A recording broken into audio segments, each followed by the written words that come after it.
Support comes from the Missouri Forest Products Association. Missouri produces wood pallets, railroad ties, white oak barrels, hardwood floors, and more. Details on the variety of products made in the state are at choosewood.com. They saw her as the true progressive in the race and said, you know what? Yes, I can and will vote for a black progressive woman. And we did see that with Cori Bush as well. But again, that was an instance where you had two African Americans running against each other. We knew that the city would vote for a progressive woman. The question was, how much did race play a factor? I'm Sarah Fensky. This is St. Louis on the Air.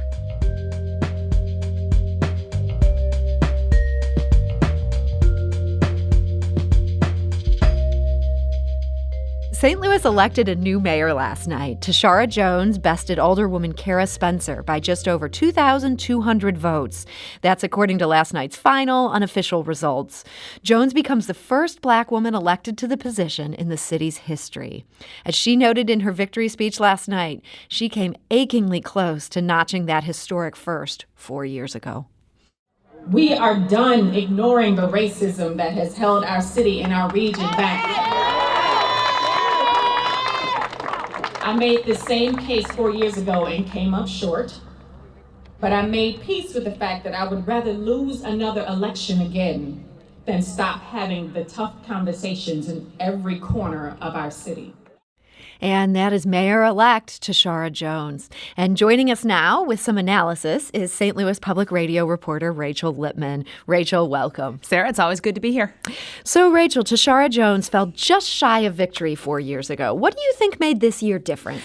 I think it's that she finally got the one-on-one shot that she thought she would be successful at if she had had a chance to go one-on-one 4 years ago. You have to remember that 4 years ago was what we knew as the traditional St. Louis, free-for-all in the Democratic primary. You could eke out a vote with a very narrow coalition in the city and then cruise in the general election. Well, this year it's a nonpartisan primary where everyone threw in as independent candidates and the top two advanced to the general election. So she got a one-on-one shot with what ended up being Alderwoman Spencer, but it would have been a head-to-head match regardless, and that just shakes out better for some candidates. So this was our first nonpartisan mayoral election, at least in quite some time. Correct, yes. Did that have any impact on things? I don't think so. We saw the nominal Republican candidate, Andrew Jones, not advance beyond the primary election. So, no, I don't think it really makes a difference. Most people, I don't think, really consider party labels much in the city. There are some people who like the idea of having a D next to their name. They believe that being a member of the Democratic Party really does mean something. But when it comes down to it, you're really voting. It turns into nonpartisan anyway, in a sense, because the Democratic Party is so dominant in the city, that it really has always been on, nuanced differences in policy in the primary election, which was more like the general election. Now, there were some bad polls on this race, but there was a poll that came out about a week ago. This is from Show Me Victories, and it had Jones up 42% to 37% with 21% undecided. Do you think those undecideds just chose to sit this one out? That's pretty close to her ultimate margin of victory there. Or they made sort of the final decision in the ballot box. They just really weren't sure and were waiting. There's, a lot of reasons why people may not have liked either of these candidates, didn't want to say that they were had made a decision one way or the other. But I think a lot of people were really, truly undecided in this race. The fact that it turned out to be pretty close to that margin of victory isn't that surprising. And if you look at turnout, it wasn't. I thought it would be a little higher because the general election was decisive this time around. But if you look at previous general elections in the city, April elections, it really wasn't that far off the norm. It was about 29%. 29%. So not bad by St. Louis standards, but certainly nothing to boast about here either. And certainly, again, not what you would expect for a decisive mayoral election, whether that was just because people didn't realize that it was this decisive an election, and maybe in 2025, when the mayor's office is up the next time, you'll see that number go up as people have adjusted to this approval voting system.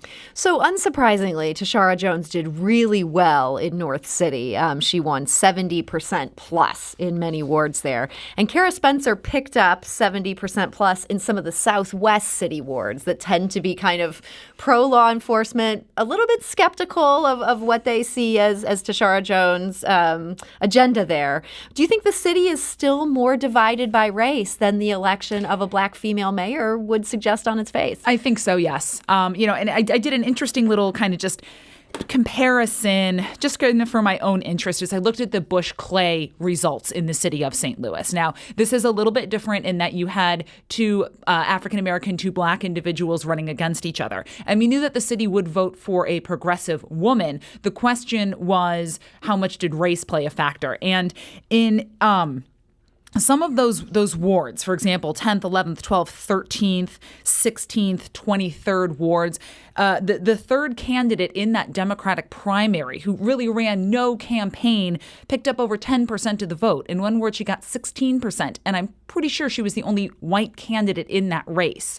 So with no real campaigning, there was this instinct to just say, I'm going to vote for a white person in the race. And, I think it's maybe the first time that a mayor has been elected with significant North Side support in a long period of time. But it still indicates that, yes, this city is incredibly divided still on race. And you saw that in the primary as well. Some of those South Side wards, you thought instinctively, I thought that it probably would have broken for Lewis Reed, just in terms of those are police officer, firefighter wards, candidates who have traditionally or support blocks that have traditionally, you would think, broken for Reed. They endorsed him. And yet, firefighters stayed out of the primary election. I don't think they got in the primary, but they had been a backer of Reed in the past.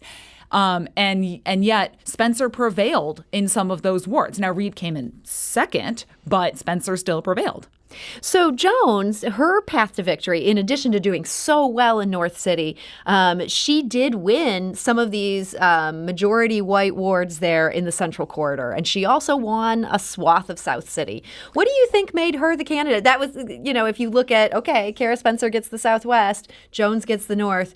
These are the deciding wards right there. That was what I was really interested to see, is what happened kind of in, I call them the park wards, or the wards that are kind of centered around Tower Grove Park or associated with Tower Grove Park. So you're looking at 6th, 8th, 9th, 15th, kind of those wards over there, South Central St. Louis. I was curious to see, because both candidates did well there in the primary, and a lot of people took advantage of approval voting too. And voted for both. And voted for both, correct. And I was very curious to see how those wards would break, to see how much of sort of a racist undertone there was in some of their support for both. As well, if I have to choose, because, we all know and are familiar with white progressives who still haven't totally interrogated racist bias that they might have. So that was interesting to me, is that it came down to perhaps policy. They saw her as the true progressive in the race, someone who had been speaking and saying these language in these platforms, and said, you know what? Yes, I can and will vote for a black progressive woman. And we did see that with Cori Bush as well. But again, that was an instance where you had two African Americans running against each other. So as we mentioned, Tishaura Jones nearly won this 4 years ago. She came within fewer than 900 votes. 888 votes. Yeah, this was a close race. And Kara Spencer was obviously much less well-known coming into this. She had never run for citywide office. She just, had run in her one small ward there in South City. Do you think there's anything she could have done differently that would have gotten her over the top here? I don't know, because it's hard to say what they were doing internally, what the campaign message really was. I think ultimately what it came down to was she was campaigning for 14, 15 months, I think, by the time all was said and done. So she had the opportunity to go make her name. Now, obviously, a pandemic campaigning during that is much different than being able to get out there and knock doors and really introduce yourselves to people. But I think it was ultimately, you had individuals within the progressive movement who maybe didn't quite trust that she was the person.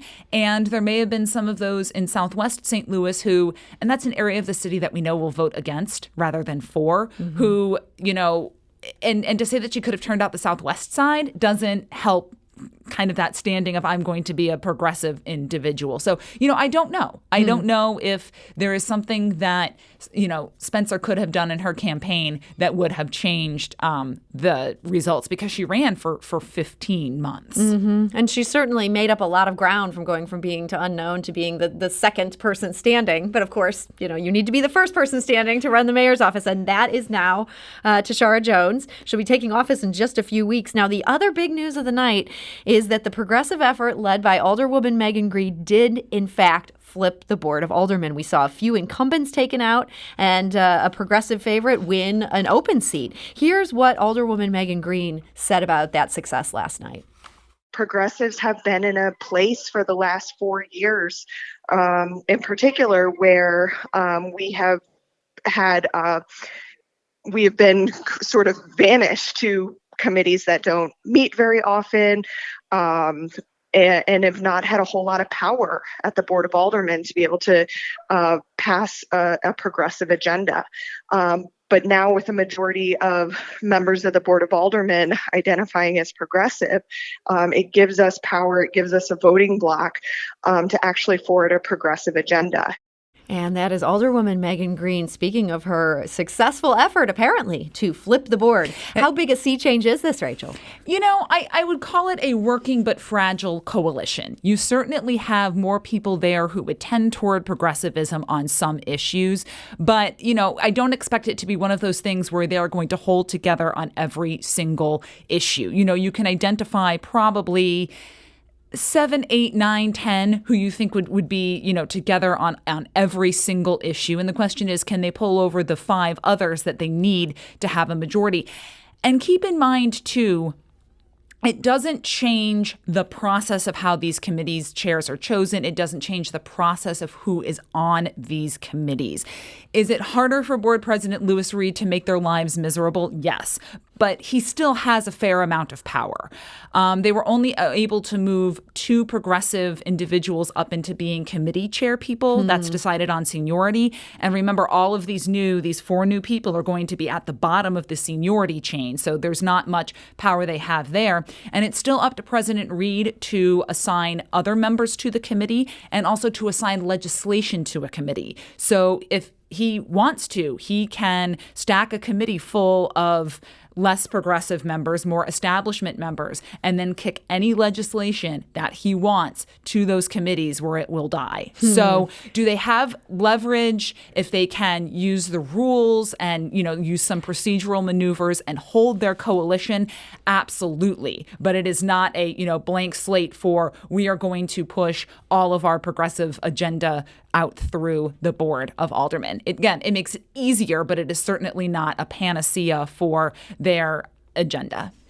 We asked our listeners on social media their reaction to this election. We asked them to keep it to 5 words or less. We were very impressed with how succinct they were able to be. On Twitter, Mitchell says, "The future belongs to us." Chadley writes, "We will regret this choice." Brad wrote on Facebook, "I'm cautiously optimistic." And Mary wrote, "Yes, thank God. Now what?" That's, I think, kind of the question we're all going to be watching closely. We also got an email from Jocelyn. She writes, "As a team of rivals solution, do you see Jones appointing Spencer to the open city treasurer position?" Rachel Lippman, thoughts on that? I would doubt it. And I don't really know how team of rivals that would be. Remember, that's a separate legislative, quote unquote, county office. Now, could they pair up on things of interest to them? Home financing, stabilization, use of the federal coronavirus relief money that's coming in, the $500 million. There may be some potential there, but that is a siloed, separate executive branch from how we think of City Hall. It's an office that exists because the city is its own county. And frankly, I'd be surprised if Tishaura Jones wanted to extend that olive branch. I think I would be as well. She says she has thought about and considered who she will appoint. It's a quirk of the office that she gets to appoint her successor as treasurer, and that person will serve until 2024. So they come in with quite an advantage. Interesting. Well, we're going to have to keep an eye on that. And As we will. Yes, so much else to keep an eye on now. There's going to be a lot happening in the city in the next couple weeks. It's never a boring job. You are going to be busy. Well, St. Louis Public Radio reporter Rachel Lippman, thank you so much for joining us today. It's always a pleasure, Sarah. Thank you.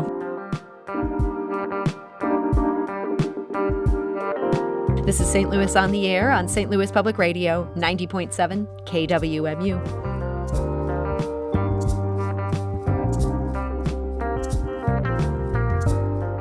If you learned something new from today's episode, consider leaving us a review and rating on Apple Podcasts on the App Store. It's the easiest way to help people discover our show. We appreciate it. Thank you. St. Louis Public Radio is a member-supported service of the University of Missouri, St. Louis.